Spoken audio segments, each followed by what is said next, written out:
अंब बे बल्ला बे बकरी पे पलो भे बोल रोते तारो थे ठूठ टे टिंडण से सवाब थे थंब अलफ अंब बे बल्ला बे बकरी पे पलो भे बोल रोते तारो थे ठूठ टे टिंडण से सवाब थे थंब।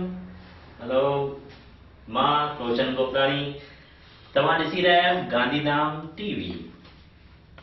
तव्हां गांधीधाम टीवीअ जे प्रोग्राम खे हौसला अफ़ज़ाई करे रहिया आहियो, हिमत वधाए रहिया आहियो। असांजो प्रोग्राम तव्हांखे पसंदि अची रहियो आहे, इन लाइ तव्हांजा लख शुक्राना।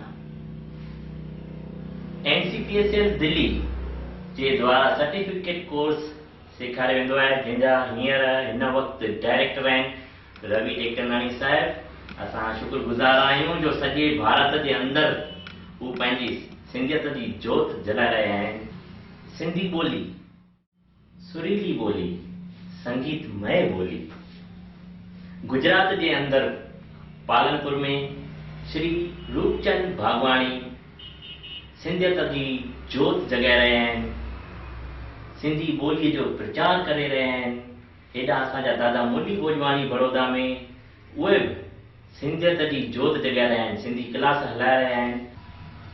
त अचो अॼु कुझु नई शुरूआत कयूं। असां नचंदे ॻाईंदे सिंधी सिखूं, नचंदे ॻाईंदे सिंधी सिखूं। कीअं सिखंदासीं? त मुंहिंजे हथ में ही किताब आहे सिंधी सर्टिफिकेट कोर्स। NCPSL जे द्वारा सिंधी सर्टिफिकेट कोर्स सेखारियो वञे थो। त मुंहिंजी ॼाण जे हिसाब सां अचो त पंहिंजी सिंधी ॿोली जो प्रचार कयूं ऐं सिंधी ॿोलीअ खे सिखण जी कोशिशि कयूं ऐं नचंदे टिपंदे। इन जे लाइ मां पहिरीं चयो अलफ अंब बे बल्ला बे बकरी पे पलो भे भुल रोते तारो थे ठूठ टे टिंडण से सवाब थे थंब। हा, त ॻाल्हि कयूं पिया त सिंधी सिखजे कीअं? त असां नचंदे ॻाईंदे सिंधी सिखंदासीं। अचो त अॼु लेसन 1 यानी सबक पहिरियों जेको हिन किताब जे अंदरि ॾिनल आहे, सबक पहिरियों, त असां कीअं सिखंदासीं? अरबी बि सिखंदासीं, देवनागरी बि सिखंदासीं ऐं किथे किथे रोमन जी बि ज़रूरत पई त ज़रूरु असां सिखंदासीं। त अचो अॼु शुरूआत कयूं। सबक पहिरियों, लेसन नंबर 1। लेसन नंबर 1 त अलफ।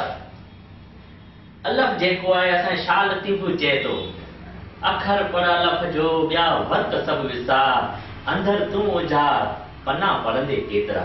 असां शुरूआत कंदा आहियूं जेके अॻु में सिंधी सिखंदा रवायती जेका अल्फाबेटिक हूंदियूं अलफम बे बला सां हुई, पर हाणे साइंटिफिक नमूनो जेको आहे सो हिन तरीक़े सां NCPSL जे द्वारा सर्टिफिकेट कोर्स द्वारा सेखारियो वेंदो आहे। त असां जब शुरूआत था कयूं त हिनखे चइबो आहे अलफ। हिते लिखियलु आहे अलफ। पहिरियों अखर असां सिखंदा आहियूं अलफ। उन खां पोइ तव्हां ॾिसंदा अलफ अलफ अलफ अलफ।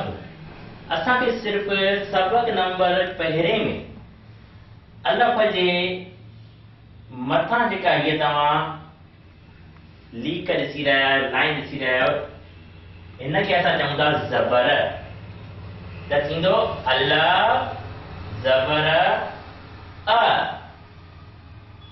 वरी अचो हिते ही आहे साॻियो अलफ, हीअ निशानी आहे मद, हिनखे असां चऊं था मद। त चवंदासीं अलफ मद आ। अॻिते अचो साॻियो ई अलफ आहे, मथे जेका निशानी आहे इनखे चवंदा आहियूं पेश। पेश अलफ पेश ओ, अलफ पेश ओ।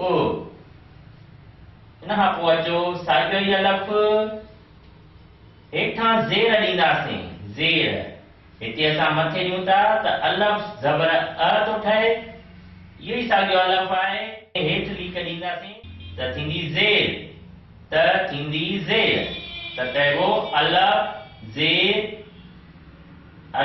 ज़ेर ए। त अॼु असां सिखियासीं अलफ़, जेको बेस आहे सिंधी ॿोली जो बेस आहे अलफ़, जेको पायो आहे अलफ़ ज़बर अ, अलफ़ मद आ, अलफ़ पेश ओ, अलफ़ ज़ेर ए। त दोस्तों अॼु हिकिड़ी असां नई शुरूआत कई आहे सिंधी सिखण जी। वरी असां जल्द ई गॾिजंदासीं गांधीधाम टीवीअ ते, अॻिते पिणु सिंधी सिखण जी कोशिशि कंदासीं। जेको असां वटि ज्ञान आहे सो वंडींदासीं। तव्हांजे द्वारा असांखे को बि मैसेज पहुचाइणो आहे गांधीधाम टीवीअ जे द्वारा, त तव्हां असांखे व्हाट्सएप नंबर 8980457769 8984577769 त असां जल्द ई मिलंदासीं गांधीधाम टीवीअ ते। तव्हांजो मैसेज जे असांजी टीम खे पसंदि आयो त सॼी दुनिया ताईं असां ज़रूरु पहुचाईंदासीं।